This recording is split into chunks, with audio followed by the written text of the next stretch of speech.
찬양합시다. 우리 박수로 신나게 우리 찬양 삼으신 우리 하나님 아버지를 우리 찬양하며 나아갑시다. 내 영혼이 은총 입어 중한 죄짐 벗고 보니 슬픔 많은 이 세상도 천국으로 하도다. 할렐루야 할렐루야 찬양하세. 내 모든 죄 사함받고 주 예수와 동행하니 그 어디나 가능하라. 아멘. 주의 얼굴 뵙기 전에 설립되던 하늘나라 내 맘속에 이뤄지니 날로 계속해서 3절로 찬양합시다. 높은 산이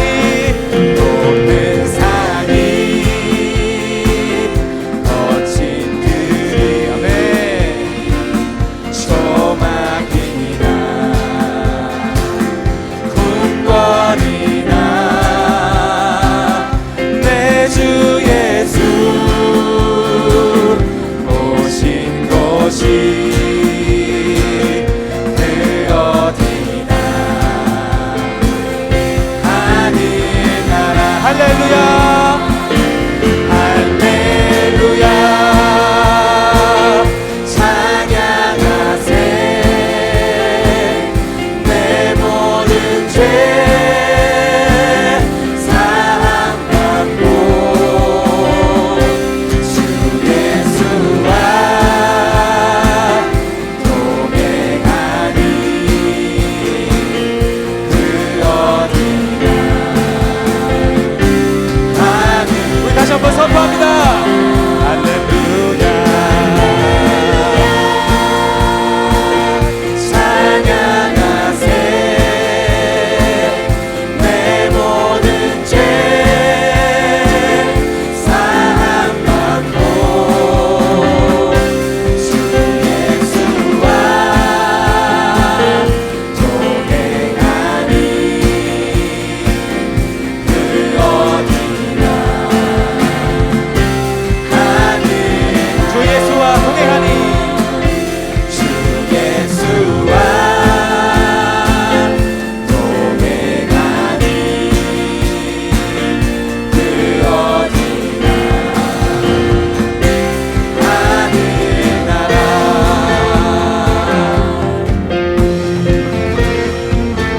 그러므로 누구든지 그리스도 안에 있으면 새로운 피조물이라. 이전 것은 지나갔으니 보라 새 것이 되었도다. 우리가 이것을 믿음으로 선포하며 나아갑니다. 주님 감사합니다. 할렐루야로 찬양합시다. 아멘.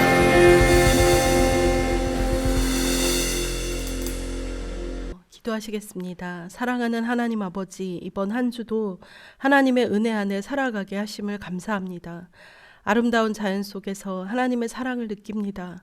그러나 그럼에도 불구하고 하나님을 믿는 믿음보다 세상적인 생각과 마음이 앞서 믿음이 흐려지고 죄 앞에서 연약해질 때가 많았음을 고백합니다. 그런 저희를 십자가의 사랑으로 품어주시고 붙들어주시니 감사합니다. 오늘도 주님을 예배하며 말씀 앞에 나아갈 때 각 사람을 향한 하나님의 마음을 부어주시고 마음과 생각의 길을 인도해 주옵소서. 예수님의 이름으로 기도합니다. 아멘. 오늘 말씀은 다니엘 3장 14절에서 30절 말씀입니다. 함께 읽어보시겠습니다. 느부갓네살 왕이 물었습니다. 사드락, 메삭, 아벳느고야, 너희가 참으로 내 신들을 섬기지 않고 내가 세운 황금 신상에 절하지 않았느냐? 지금이라도 준비하고 있다가 나팔과 피리와 수금과 사면금과 양금과 생황과 온갖 악기 소리가 들려오면 엎드려 내가 세운 신상에 절하여라. 그러나 절하지 않는다면 즉시 너희를 불타는 용광로 속으로 던져 넣겠다. 어느 신이 너희를 내 손에서 구해낼 수 있겠느냐? 사드락과 메삭과 아벳느고가 왕에게 대답했습니다. 느부갓네살 왕이시여, 이 일에 대해서는 우리가 왕께 답할 필요가 없습니다. 만약에 우리가 용광로 속에 던져진다 하더라도 우리가 섬기는 하나님께서 우리를 불타는 용광로와 왕의 손에서 구해내실 것입니다. 왕이시여, 하나님께서 우리를 구해주지 않으셔도 우리는 왕의 신들을 섬기지 않을 것이며 왕이 세운 황금 신상에도 절하지 않을 것이니 그리 알아주십시오. 느부갓네살 왕은 사드락과 메삭과 아벳느고에게 잔뜩 화가 나서 얼굴빛마저 달라졌습니다. 그리고 용광로를 보통 때보다 7배나 더 뜨겁게 하라고 명령했습니다. 그리고 군대에서 힘센 용사 몇 사람에게 사드락과 메삭과 아벳느고를 묶어 불타는 용광로 속으로 던져 넣도록 명령하였습니다. 그러자 용사들은 그들을 옷을 입은 채로 묶어서 불타는 용광로 속에 던져 넣었습니다. 그만큼 왕이 화가 난 것입니다. 용광로는 매우 뜨거워서 사드락과 메삭과 아벳느고를 붙잡고 있던 힘센 용사들이 불길에 타 죽었습니다. 사드락과 메삭과 아벳느고 세 사람은 단단히 묶인 채 불타는 용광로 속으로 던져졌습니다. 그때 느부갓네살 왕이 깜짝 놀라 지극히 급히 자리에서 일어나면서 보좌관들에게 물었습니다. 우리가 묶어서 용광로 불 속에 던져 넣은 사람이 세 사람이 아니더냐? 그들이 대답했습니다. 그렇습니다. 왕이 말했습니다. 보아라, 내가 보기에는 네 사람이다. 모두 결박이 풀린 채로 불 가운데로 다니고 있으며 아무런 상처도 없다. 더욱이 네 번째 사람의 모습은 신의 아들과 같구나. 느부갓네살 왕이 불타는 용광로 입구로 다가가서 외쳤습니다. 지극히 높으신 하나님의 종 사드락과 메삭과 아벳느고야, 이리로 나오너라. 그러자 사드락과 메삭과 아벳느고가 불 가운데서 나왔습니다. 지방 장관들과 총독들과 왕의 고문들이 모여서 이들을 보았는데 옷이 타지도 않았고 머리털도 그을리지 않았으며 그들에게서 불에 탄 냄새조차 나지 않았습니다. 느부갓네살 왕이 말했습니다. 사드락과 메삭과 아벳느고의 하나님을 찬양하여라. 그는 천사를 보내어 그를 믿고 따르는 종들을 구하셨다. 이들은 왕의 명령을 무시하고 자신의 몸을 바쳐서까지 저희의 하나님이 아닌 다른 신들을 섬기거나 절하지 않았다. 그러므로 이제 내가 조서를 내린다. 모든 백성이나 나라나 민족들 중에 사드락과 메삭과 아벳느고의 하나님에 대하여 함부로 말하는 사람은 그 몸이 찢길 것이며 그들의 집은 쓰레기 더미가 될 것이다. 이런 방법으로 구원할 수 있는 신은 어디에도 없다. 왕은 사드락과 메삭과 아벳느고를 바벨론 지방에서 더 높은 자리에 앉혔습니다. 아멘. 2장에서 느부갓네살 왕은 메시아가 오시기까지 세계를 다스리게 될 네 나라를 나타내는 신상에 관한 꿈을 꾸었습니다. 금으로 된 신상의 머리는 느부갓네살 왕의 바벨론 제국을, 또 신상의 나머지 부분은 바벨론 이후에 일어날 왕국들을 나타낸다는 해석을 들은 왕은 직접 신상을 만듭니다. 높이가 27m, 넓이가 2.7m인 큰 신상을 그는 머리부터 발끝까지 금으로 만들었습니다. 왕은 자신의 나라가 망하고 다른 나라가 세워진다는 것이 견딜 수 없었던 것 같습니다. 그 신상은 느부갓네살 왕과 그의 나라를 상징하는 것으로, 그가 신상 전체를 다 금으로 만든 것은 자신의 왕국이 영원히 지속되며 결코 멸망하지 않을 것이라는 저항의 행위요 선언으로 보입니다. 느부갓네살 왕은 절대 권력의 강국을 만들고자 모든 관원과 백성들에게 충성을 선언하며 금신상 앞에 절하라고 명령을 내렸습니다. 그리고 절하지 않으면 풀무불에 던져져 죽음을 면치 못할 것이라고 선포하자 모든 관원과 백성들이 왕이 세운 금신상 앞에 엎드려 절을 했습니다. 그런데 그런 느부갓네살 왕에게 왕의 신임을 독차지하는 다니엘과 세 친구들을 시기하는 갈대아 사람들이 다니엘의 세 친구 사드락과 메삭과 아벳느고가 신상에 절하지 않는 것을 고발합니다. 고발의 내용은 왕이 세워 바벨론 지방을 다스리게 한 관원들이 왕을 높이지 않고 왕의 신들을 섬기지도 신상에게 절하지도 않는다는 것이었습니다. 왕을 높이지도 왕의 신상을 섬기거나 신상에 절하지도 않는 유대인들의 그 행동을 왕에 대한 무시와 도전으로 여긴 느부갓네살 왕은 몹시 화를 내면서 그들을 끌어오라고 명령합니다. 그리고 오늘 본문이 시작됩니다. 오늘 본문에서 끌려온 사드락과 메삭과 아벳느고에게 왕은 그들에 대한 고발이 사실인지를 확인하고 다시 한번 기회를 줍니다. 이제라도 절을 하면 아무 문제도 없을 것이라고. 14절에서 느부갓네살 왕이 물었습니다. 사드락, 메삭, 아벳느고야, 너희가 참으로 내 신들을 섬기지 않고 내가 세운 황금 신상에 절하지 않았느냐?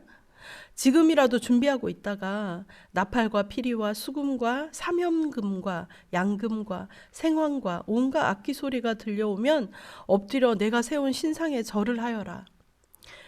그러나 너희가 절하지 않는다면 즉시 너희를 불타는 용광로 속으로 던져 넣겠다. 어느 신이 너희를 내 손에서 구해낼 수 있겠느냐?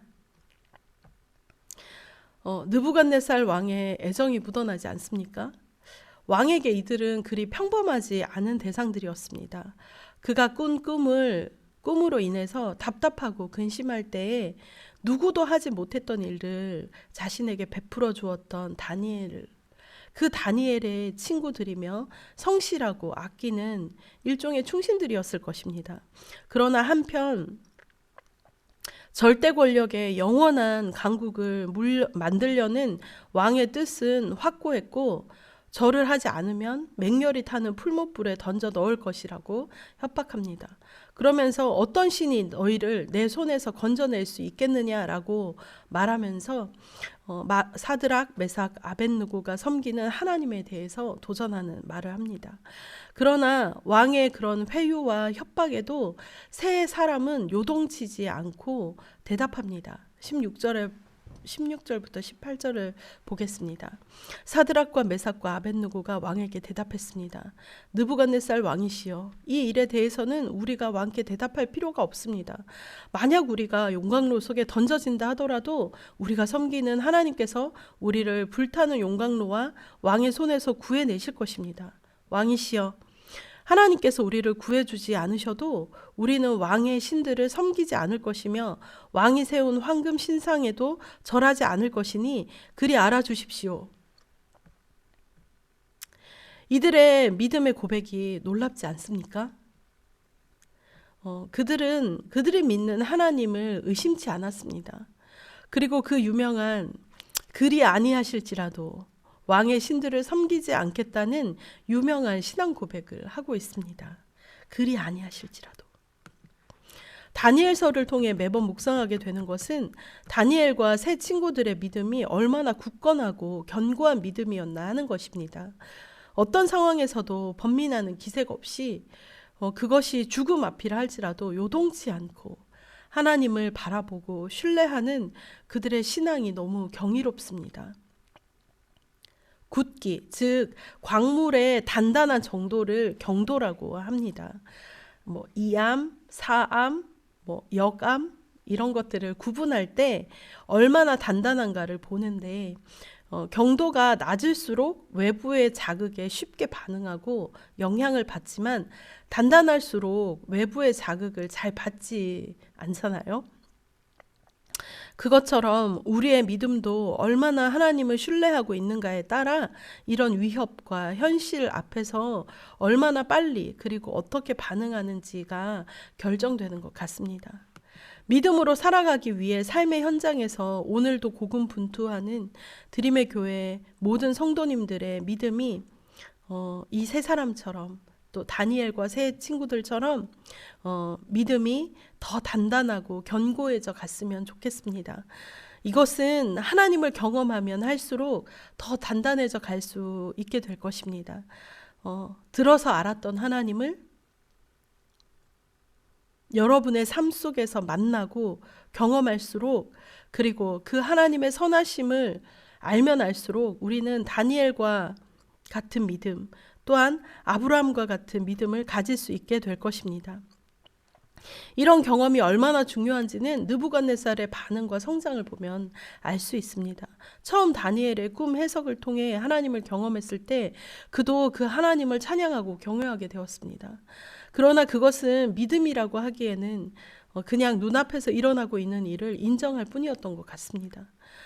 그러나 7배나 더한 풀무불에서 그을림 하나 없이 탄내 하나 남기지 않고 살아난 친구들을 보면서 그는 하나님을 인정하고 모든 백성들에게 공포했습니다.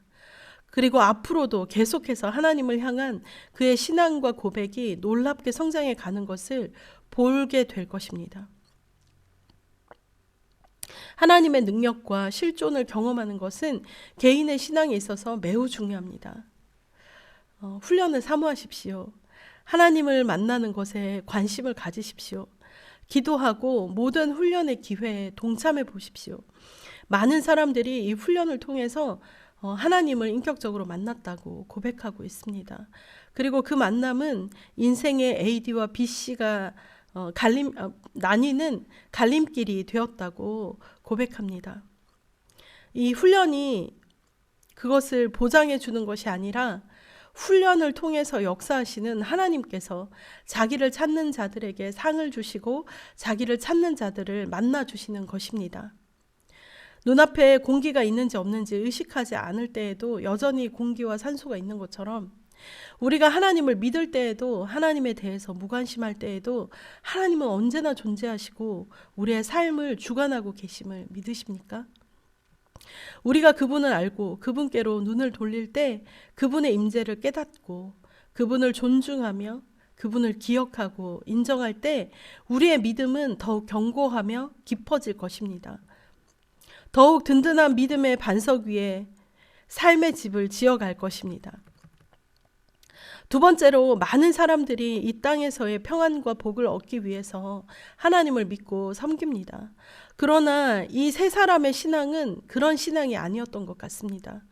그들의 믿음의 이유가 그것이었다면 그들의 믿음이 오히려 그들의 일상을 위협하게 되었을 때 당연히 그 믿음을 버리거나 저버렸겠죠. 그러나 그들의 믿음은 언제나 죽으면 죽으리라는 신앙이었습니다. 우리도 우리의 믿음의 동기를 한번 살펴보았으면 좋겠습니다. 우리가 가진 기대가 이 세상에 속한 것이라면 우리는 언제라도 이 세상에서 심판대에 오르게 될 것입니다. 그리고 그것을 얻을 수 있는 더 효과적인 방법들이 보이면 하나님보다는 그것을 믿고 의지하고 따르고자 할 것입니다.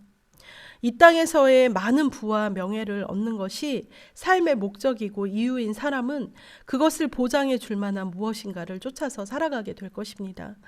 물론 하나님을 믿고 그분이 우리의 삶을 주관하실 때 이 땅에서의 복을 누리게도 하시지만 그것이 목적이 되어서는 안 됩니다. 우리는 그것을 너무나 잘 알고 있습니다. 그래서 우리는 우리의 삶을 너무 잘 포장할 때가 많습니다. 많은 것들을 하는 것에 앞서 하나님께 영광 돌리겠다고 세우는 목표와 계획들이 사실은 하나님께도 영광을 돌리고 나와 혹은 부모님의 만족도 채우는 것을 목표로 세우기 일쑤입니다. 내가 공부를 잘하면, 일에서 성공하면 하나님이 영광 받으시지 라는 생각은 좋습니다. 그러나 그렇게 시작한 공부가 어느 순간 우리의 우상이 되거나 하나님보다 더 우선순위가 될 때가 너무 많습니다. 하나님께 영광 돌리는 것이 목적이라면 공부하는 것 때문에 하나님을 소홀히 하는 것은 어리석은 일이며, 하나님께 어떤 결과를 드리려는 의지도 그것으로 인한 스트레스도 없을 것입니다. 하나님은 우리에게 어떤 결과를 원하시지 않습니다. 그 모든 과정을 보시고 아시고 또 그것을 기뻐하시는 분이십니다. 공부로 성공으로 영광을 돌리기 원하기 때문에 현재 하나님의 마음을 섭섭하게 만들지 마십시오. 하나님은 우리의 영광이나 열매를 필요로 하시는 분이 아니라 그저 우리를 사랑하시며 우리가 그분 안에 거하기를 원하시고 그분의 풍성함 안에 거하기를 원하시는 것입니다. 가지는 절대로 스스로 열매를 맺을 수가 없습니다. 그러나 그저 나무에 붙어 있어서 원활히 나무와 교통하면 자연스럽게 열매가 맺히는 것입니다. 우리가 노력해 가야 할 것은 건강하게 나무에 잘 매달려서 나무와 잘 교통하고 나무가 일해가는 좋은 통로가 되어주는 것입니다. CCC의 순장지침이라는 것이 있는데요. 거기에 보면 얻기 위해 일하는 것이 아니라 이미 얻은 사실에 감사함으로 보답하는 것이다 라는 말이 나옵니다. 사실입니다. 우리는 영원한 생명을 얻었고 그분의 사랑을 이미 얻었습니다. 그 사랑으로 교제하기 원하시고 그 사랑 안에 거하며 그분의 사랑 안에서 우리가 행복하고 성령의 능력과 풍성함 속에서 우리가 행복하게 살아가기를 원하십니다. 이미 받은 것을 잘 발견하고 가꾸어서 또 그것을 잘 사용하고 아름답게 살면서 우리를 창조하신 그분의 목적과 뜻을 이루어 드리는 것입니다. 그분의 이끄심에 그저 순종하면 되는 것입니다. 왜냐하면 그것이 나를 향한 최고의 계획이기 때문입니다. 이 믿음을 여러분들이 발견하게 되시기를 축복합니다. 오늘 다니엘의 세 친구들은 이러한 믿음이 있었기 때문에 왕의 풀무불에서 건지시던지 그리 아니하실지라도 하나님을 따르겠다는 놀라운 믿음의 고백을 드릴 수 있었던 것입니다. 사랑하는 성도 여러분, 아직 우리들의 믿음이 이와 같이 너무 부드럽고 약하여서 쉽게 상처받고 쉽게 두려워하고 쉽게 타협하며 쉽게 무너질 수도 있습니다. 그러나 하나님이 여러분들을 더욱더 견고한 믿음의 사람으로 우리를 만나주시고 자라게 하실 것을 믿습니까? 우리가 하나님을 사랑하고 경건의 훈련을 사모한다면 그 삶을 통해 그분과 더 익숙하고 친숙하게 동행해 간다면, 그래서 날마다 조금씩 더 성숙하고 견고한 믿음의 삶을 살아갈 수 있게 된다면 여러분의 삶은 언제나 하나님과 만나고 동행하는 현장이 될 것이며, 다니엘과 세 친구를 통해 왕과 온 바벨론이 하나님을 알게 된 것처럼 우리의 삶을 통해 하나님의 살아계심이 증명될 것입니다. 기도할 때 첫째, 우리의 삶이 이런 믿음의 삶이 되게 해달라고 기도했으면 좋겠습니다. 어떠한 위협 앞에서도 타협하지 않는 믿음이 되게 해달라고 기도합시다. 다니엘의 세 친구들처럼 세상이 아무리 위협해도 하나님께서 허락하지 않으시면 그들이 우리를 해할 수 없으며, 그리 아니하실지라도 나를 향한 하나님의 계획은 선하시고 완전하시다는 믿음을 가지고 담대히 당당하게 믿음을 선포하며 살아갈 수 있게 해달라고 기도합시다.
번째는 우리의 삶을 통해 하나님의 살아계심이 증거되는 생명과 사랑의 통로로 살아가게 해달라고 기도합시다.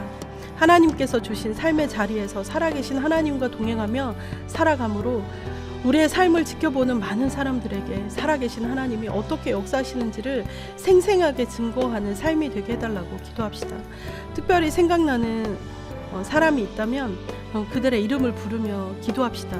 하나님, 누구누구가 살아계신 하나님을 알 수 있도록, 볼 수 있도록 도와주세요. 저의 삶이 복음의 통로가 되게 하시고 함께 하나님을 알고 고백하며 함께 하나님을 예배할 수 있는 날이 오게 해달라고 함께 기도했으면 좋겠습니다. 기도하겠습니다.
세 번째는 5월 19일 영화설교를 통해서 태신자들에게 쉽게 말씀을 전하고 복음을 나누는 시간이 있습니다.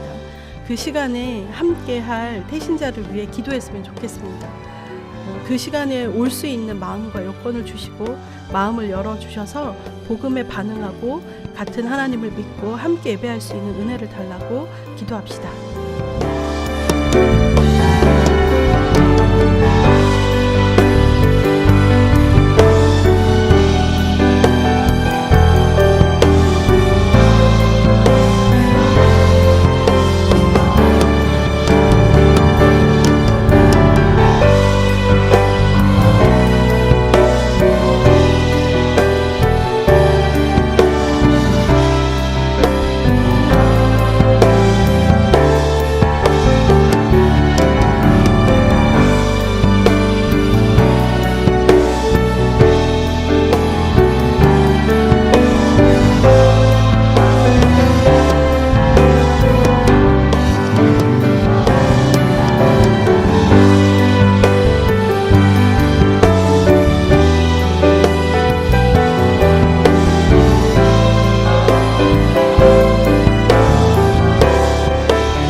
계속해서 개인 기도를 드리시겠습니다. 함께 기도하겠습니다.